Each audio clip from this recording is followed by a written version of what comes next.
what we're going to do here, for those of you who may not have been in my earlier presentation back in November of 2021, we'll have a brief recap of the construction of the replica of the 40-foot coastal motorboat, which we're doing in Boathouse 4 in Portsmouth Historic Dockyard in Portsmouth, England. And then when I brought you up to date on the project, I'm going to digress slightly to share with you some of the latest historical research that we've uncovered in the process of looking further into the details behind these boats.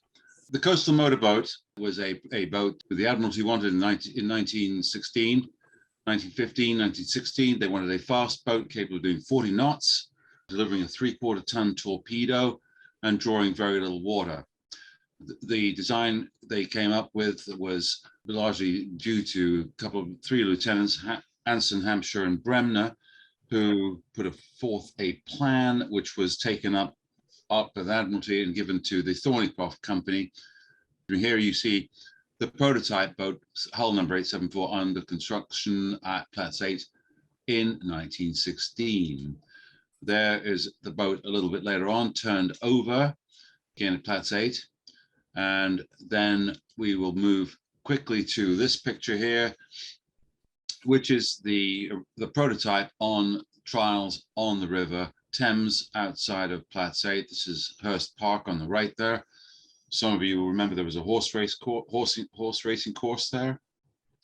You'll notice that the Admiralty, there were a couple of naval officers in here, as well as some bowler-hatted gentlemen and a gaffer guy right there holding on. So we'll see that picture again later on. So we decided to build the torpedo, a replica of the torpedo boat, largely after a great deal of prompting from an enthusiastic group in the Isle of Wight, led by John Jeffries, John Ascombe, Rodney Agar, and some other gentlemen. Upon the decision to build a boat, we were fortunate to secure funding for this through the government's LIBOR fund, which was not only in this country, but in other United States and Canada and in France and Germany, where the crooked bankers would find money. And the chancellor in this country decided that the money would be used for heritage military projects when we secured a significant amount of money, allowing us to go forward with the project. Based upon the originals, the 12 boats in the class, this is CMB 4, which was preserved for the nation by the Imperial War Museum and was held at Duxford in Cambridgeshire, which is a military aviation museum, not a nautical museum. We went up to Duxford to photograph the boat, to take measurements. As you can see, one of my former colleagues is inside the boat there. We had no idea how the thing was built. We had decided to build it, but we had no idea how it was built. So we were fortunate enough to get inside the boat and do some measurement and take a look around, to some photographic recording and so on. These are more details inside the boat. This is where these over, I haven't got a pointer on my screen. On the top left picture, on the very left of that picture, is the top of the engine bearers, whereupon the engine would be seated. In the middle of that picture is a bench, which is where the engineer would sit during sorties out. And the picture on the lower right of your screen right now is the view aft towards the transom. I had to crawl back in there. I want to have a good look and see how everything was attached and actually made. There's no manual as to how to make this. As you'll see in a minute, we've got plans for the thing, but we didn't know how to build it. So over here on the top left, again, I wanted to see how the aft chine was accommodated in the boat. A couple other measurements lower left in the forefoot of the boat, and obviously on the right there, the shaft log going with the prop shaft going through. So the really great moment in the whole thing was the realization and finding out that Royal Museums Greenwich, a division of the National Maritime Museum, had about 60 of the original plans of the boat. This is merely a screenshot. I don't expect you to pick up any detail from these. This is a screenshot of the plans that we were able to secure and purchase from them. All sorts of incredible detail here. This is a beautiful one.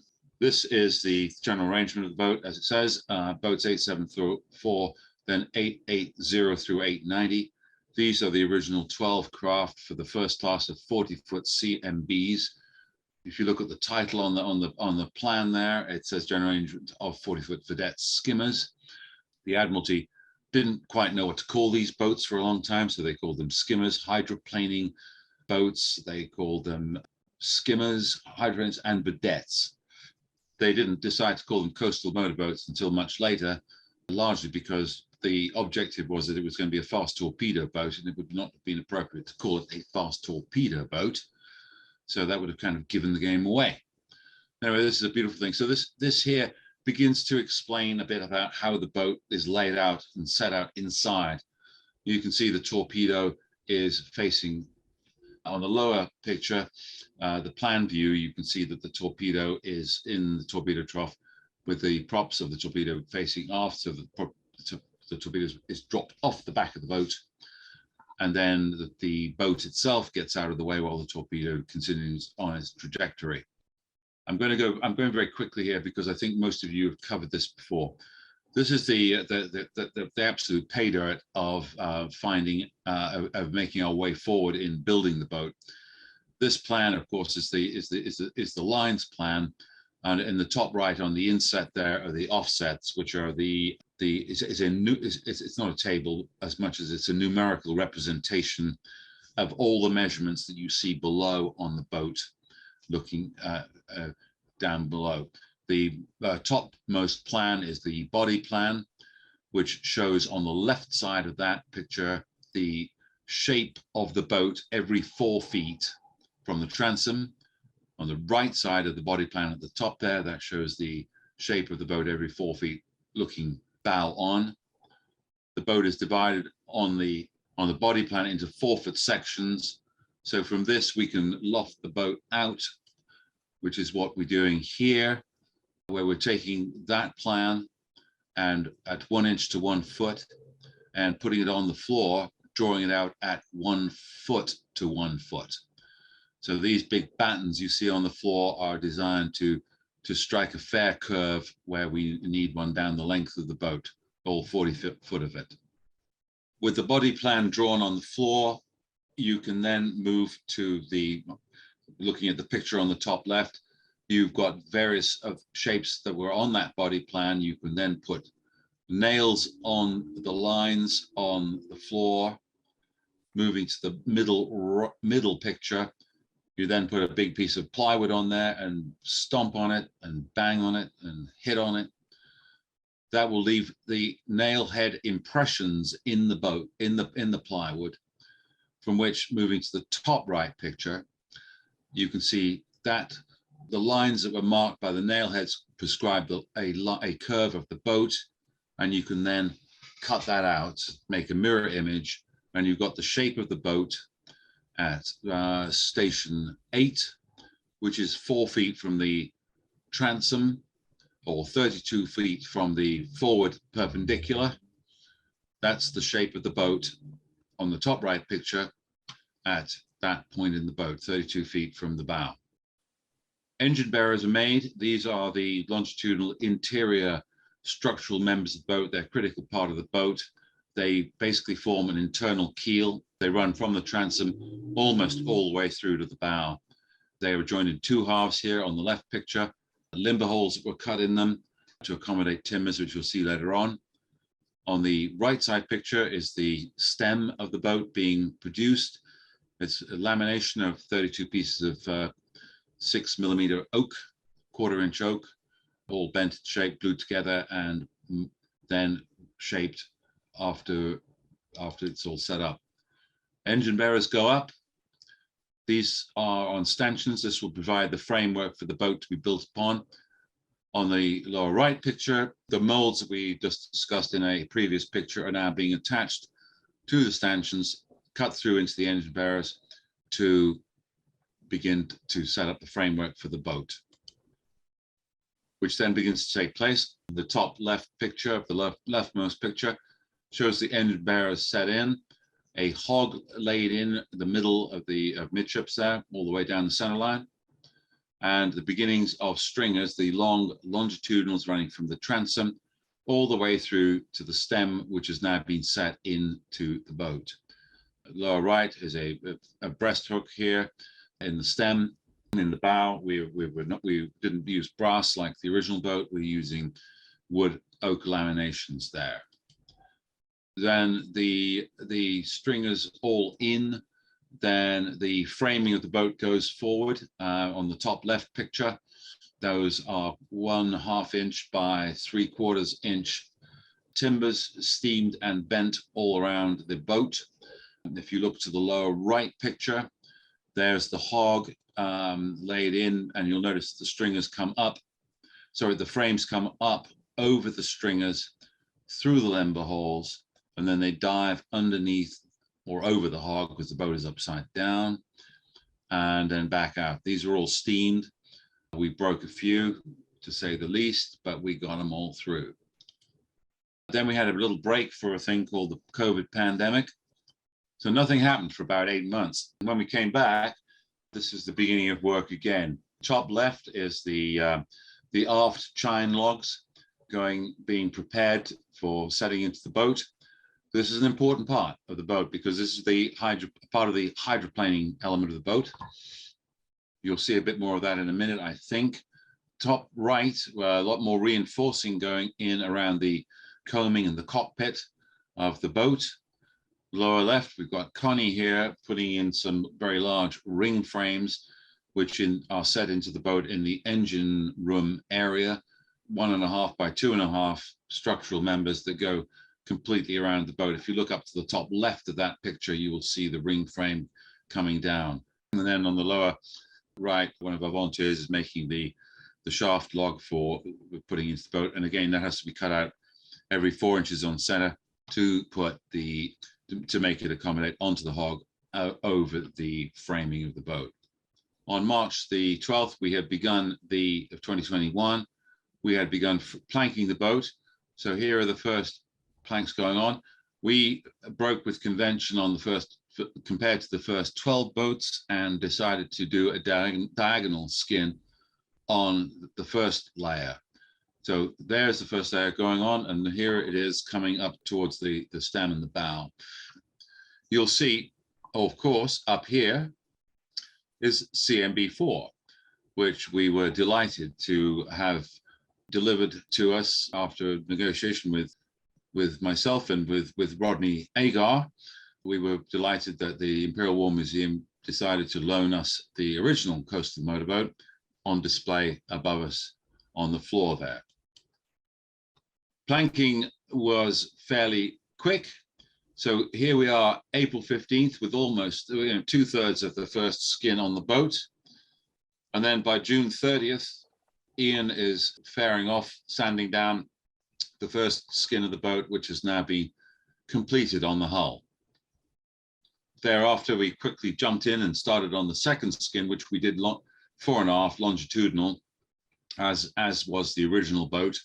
Although we ended up strip planking in places, we found that the wider planks would go on the flatter parts of the boat. We narrowed that plank down to whatever width it needed to be to get it around the turns of the bilges and so on. So here you see planking going down on the right picture. This is epoxy bonded, so it's becoming an extraordinarily strong boat here. So then October, we have got a large amount of the second skin on the boat.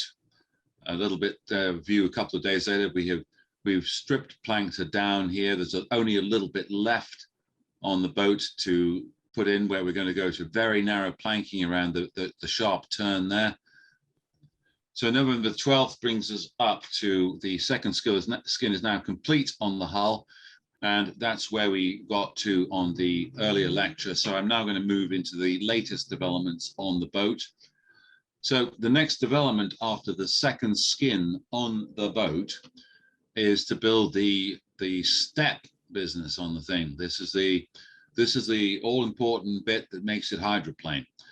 The step, which I'm sure you're all familiar, but I've put this forth here on the plan on the general arrangement, is the step, which is this piece here. So we've already built the boat with the second skin running through on that dotted line there. But then what we're going to do is build a longitudinal piece that brings the boat completely flat all the way up to station 5, just after the midships line. So after the middle of the boat there. So this is the step, this is either going to make the boat work or it's going to fail anyway. So this is how Thornycroft did it. They set up a system of a hard chine here, which was produced, and then a long series of intercostals every 4 inches all the way down there and all the way across the boat that way. We decided to do it on the basis of some technical advice from Lorne Campbell, who's my advisor on this project, a celebrated boat designer in and of his own right. So we started building these longitudinals, which were to be solid throughout. And at the same time, the back of the step was produced out of marine ply, 5 times 6 pieces of, so 30 millimeters thick pieces of marine ply all laminated together. That was then set in on the right place in the boat. There's the step there itself. And here are the longitudinals that we had prepared and produced, all solid all the way through, solid hard chine all the way through, more longitudinals, intercostals going down here. And then looking on the left, you can see the shaping of this step. Here we have the long hard chine running all the way through here until it fades out at about 25 inches, 24 inches from the stem. Same on the other side. All set up with firm, hard longitudinals and intercostals going in. Rodney Agar here, talking to some of my Thursday team. Everything here is being done, apart from myself, with volunteers. It is a volunteer-built, volunteer-run project. We couldn't do this without volunteers. So there's another view of the step nearing completion. And then to bring it to completion here, we filled it with high-density foam packing. And this was all then going to be sealed up, which you'll see as we go forward here. Then once the high-density foam is filled in and bonded in, as you can see here, the job was to lay the next 2 skins on the boat. This is a 9 millimeter skin going on, and then a 6 millimeter skin goes on over that. This is the result of the first skin on, which was then faired off completely at the point where they intersected with the underlying skins of the boat in order to produce a completely fair line from the bow to the back of the step, which is back there. So this is where we were a couple of weeks ago with the second skin on the boat, the step all but finished. We're now fairing off so that there is a completely seamless flow between the woodwork on the hull all the way through the step. This is before we had put fairing compound in there, so it looks a bit pronounced. If you come and see us next week, you will barely be able to detect where the step itself runs into the underlying hull. I think this brings you up to date on where we are now. Since we've done that, we have faired the hull off considerably. We've cleared the space down below. We are building a cradle down here on wheels that will support the boat. We will lift her over on the week of the 27th of June. She will lift up over and she will rest then on a cradle where we will then have her lower to the ground for preparation for putting the deck on and combing the torpedo trough. And then we will be having her epoxy sheathed and fit out, which may or may not, to be decided, may take place in Boathouse 4. We're not sure yet. There's a change of plan there. So that brings us up to date on everything so far.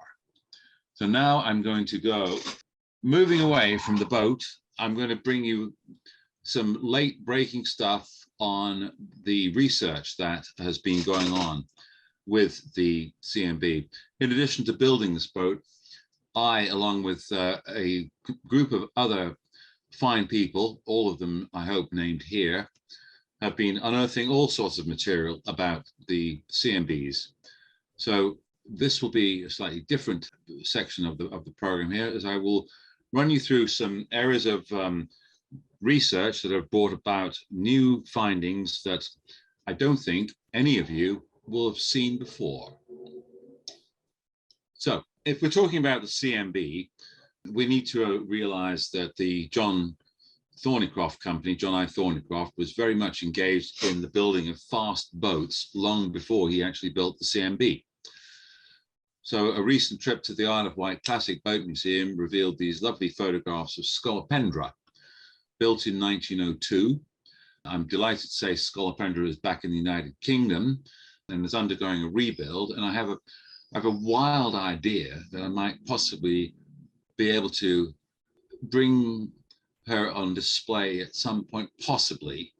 We'd love to see her in Boathouse 4. So we'll watch that space. So this is Scolopendra from 1902, an early Thornycroft high-speed boat.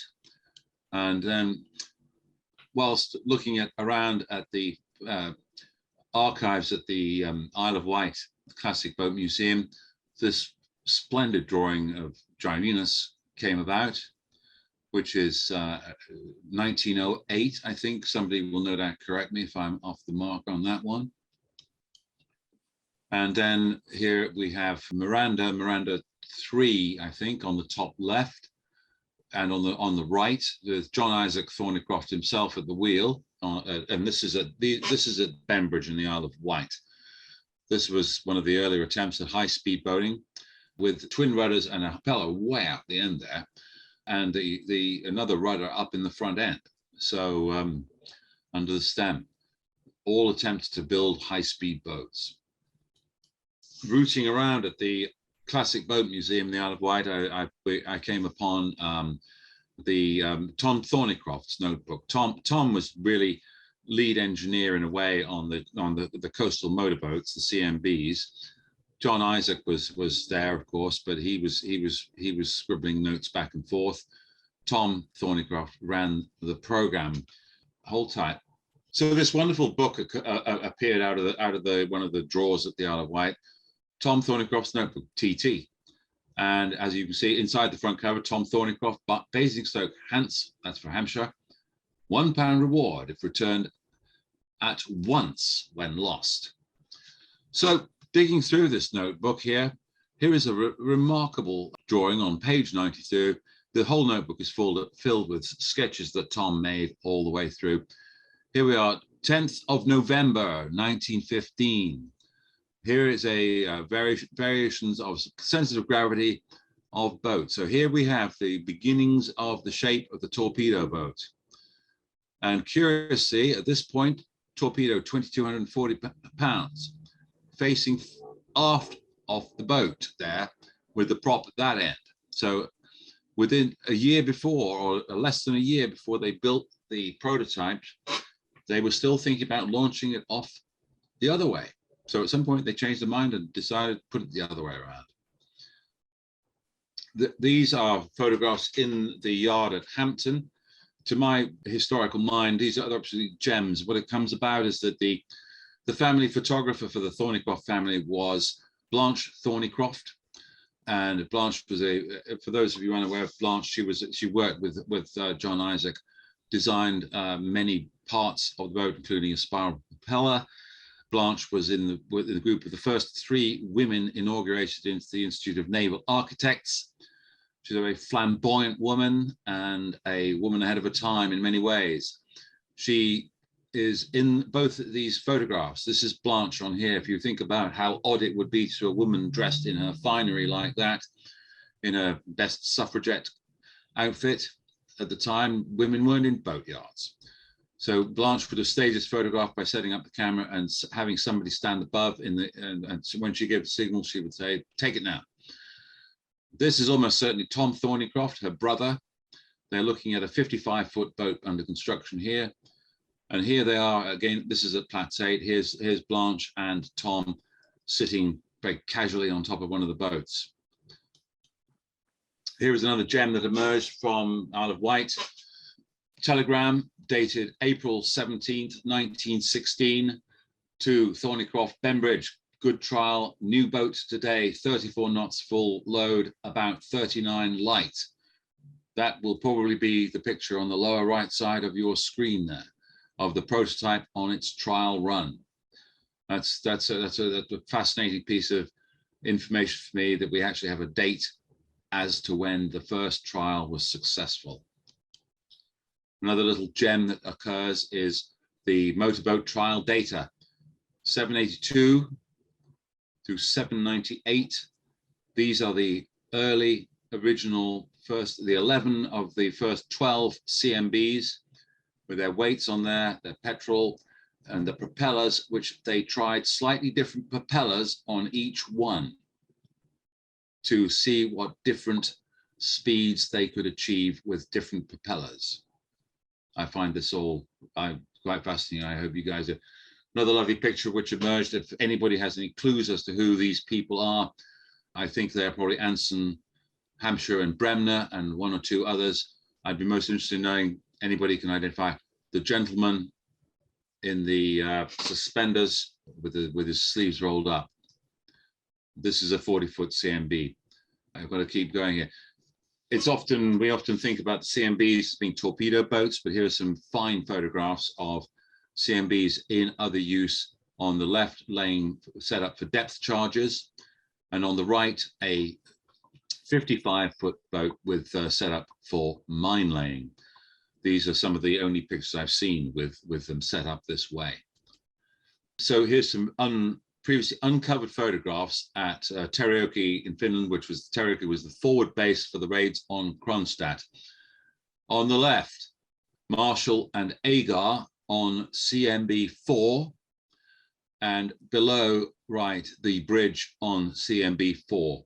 I would point out, and I think I can see Rodney on screen, he's looking a little bit aghast here.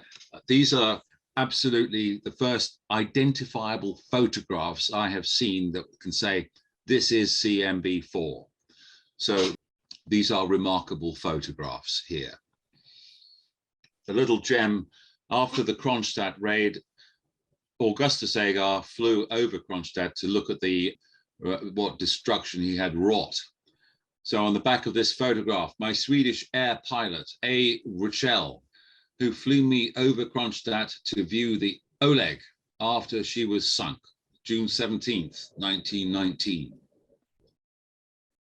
CMB-4 immediately, of course, became a war hero, and here are a couple of photographs of her exhibited at the Great Boat Show in 1921, I think, at Olympia. The left picture shows her being set up in the hall with a Victoria Cross draped across the bow. I'm not sure why the photograph in the foreground shows a 55-foot boat, but they obviously thought that was appropriate. And the other picture on the right is CMB-4 being set up prior to the exhibition opening. She does look a bit beaten up at that point. Another little gem here. This is Lieutenant Tyndall, who was skippering with Augustus Agar on the right. Post-war, a letter from Tyndall to Agar.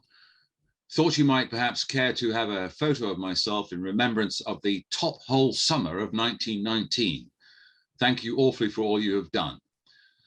P.S. If there's another war, I hope to serve in CMBs together. I hope we serve together in CMBs again. I love this bit here. The summer of 1919, they were in the Baltic, cruising into Cronstadt, and then on 2 raids, putting their lives in absolute peril and danger. And Tyndall writes, "Thank you for the top hole summer of 1919. Well, it must have been good fun, eh? So moving on, we'll take the CMB into the 1920s, the design of CMBs. So Thornycroft tried his best to capitalize upon the technology and development learned through the stepped hydroplaning hull that the CMB used. For the 1932 Harmsworth Trophy, after a series of missing ones, 1, 2, and this was number 3, you'll see that this is a hull very much based on the CMB. Nicely stepped hull right there. This is at Platts 8, where this boat was built. Unfortunately, she was lost in a fire, not due to the Second World War, but in the Second World War. The top right photograph here is an absolute gorgeous piece of photography. Original Thornycroft photographs, which we now have in our collection at Boathouse 4, Portsmouth Historic Dockyard in England.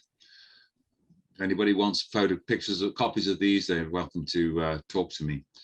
So moving into the 20s, back into the 20s rather, Thornycroft produced a series of boats based on the coastal motorboat hull. Over here, you see this one is a boat called Bonpartout, 48-foot boat based on the hydroplaning hull. You can see very much the hull with which we're all fairly familiar at this point. This is on at Greenhithe, hammering up the Thames. You'll be interested to see 48-foot, 10-foot 3, an RY12 and an RA4. And Major Coates paid the princely sum of £8,000 for her in 1930. Would it not be so good if we could do that now? Another boat here, this is a 40-foot boat based on the CMB. This is showing off to the public on Chelsea Reach in 1930. The same boat in both pictures. The other picture is lower down at Greenhithe, but this is after the upper left is after she's done an extraordinarily sharp turn on the river to show not only is she good in a straight line, but she's very good on a sharp turn. And then Thornycroft also produced a 30-foot variety based on the CMB hull, a hydroplaning hull.